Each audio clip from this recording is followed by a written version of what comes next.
Começa agora. Diário Econômico PicPay. Uma análise das principais informações que impactam os mercados, A economia global e do Brasil. Apresentação Marco Caruso. Bem-vindos de volta ao seu Diário Econômico. Hoje é segunda, dia 6/5.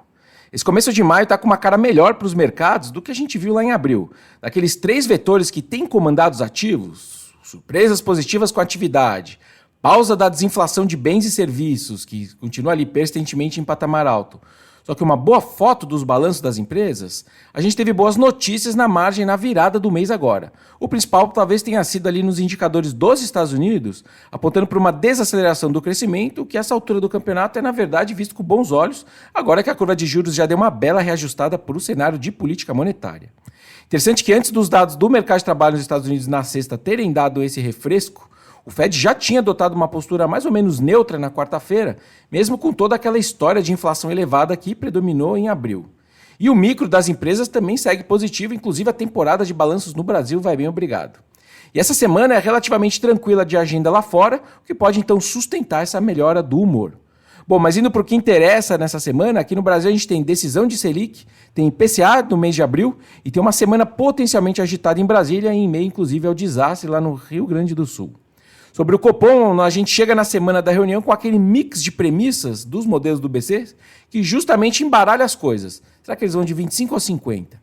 O câmbio melhorou e fechou na média da semana passada mais perto de 5,10, enquanto o IPCA projetado para o ano que vem pelo Boletim Focus, que entra no modelo do Banco Central, subiu até 3,60. Vamos ver na próxima divulgação agora essa semana se piorou mais ou se parou, mas enfim, continua subindo e descolando da meta.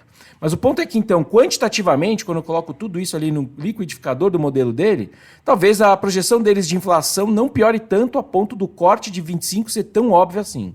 Uma ou outra premissa que a gente não observa diretamente e que tenha melhorado já poderia empurrar o número ali do IPCA de volta para os mesmos 3,20 que ele tinha na reunião passada quando valia o guidance de corte de 50. Claro que também pesa o fato do Roberto Campos Neto ter dado seta para o 25, de forma, aliás, até mais contundente, o que acabou empurrando o mercado a precificar exatamente isso. Mas esse mix de premissas alimenta a ideia também de que pode ter uma votação dividida no Copom. Divisão essa, aliás, que pode levar o mercado, na minha visão, a rever inclusive a sua visão para a Selic de 2025. Afinal, a futura composição do Copom, depois do Roberto Campos, ela vai de fato ter um viés pró-cortes mais agressivos ou não? E quem pensa desse jeito? Dando nomes, né? O Galípolo vai de 50 nessa decisão? E o novo diretor, o Paulo Piketty, está nessa ponta também? Em que ponto ele está? Enfim, mais uma semana aí de emoções na vida pacata dos economistas brasileiros. Vou deixar para falar de IPCA ao longo da semana, para falar um pouquinho de Brasília agora no final. Antes de tudo, toda a minha solidariedade aos atingidos aí pelas enchentes no sul do país. Todos devemos ajudar a minimizar os impactos dessa calamidade. Dá para se imaginar o volume de recursos que vai ser necessário para tentar reconstruir o Rio Grande do Sul.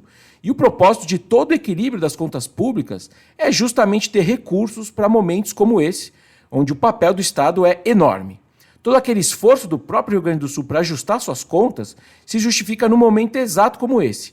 Mas parece pouco e o governo federal também vai ter que entrar.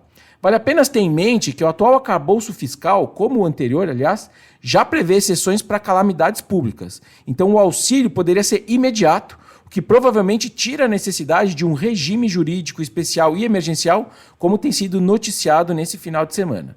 Que essa tragédia, então, fique logo no nosso passado e que a situação não seja desvirtuada para além de dar todo o suporte aos que mais precisam. Bom dia, bons negócios e sorte sempre. Você ouviu? Diário Econômico PicPay.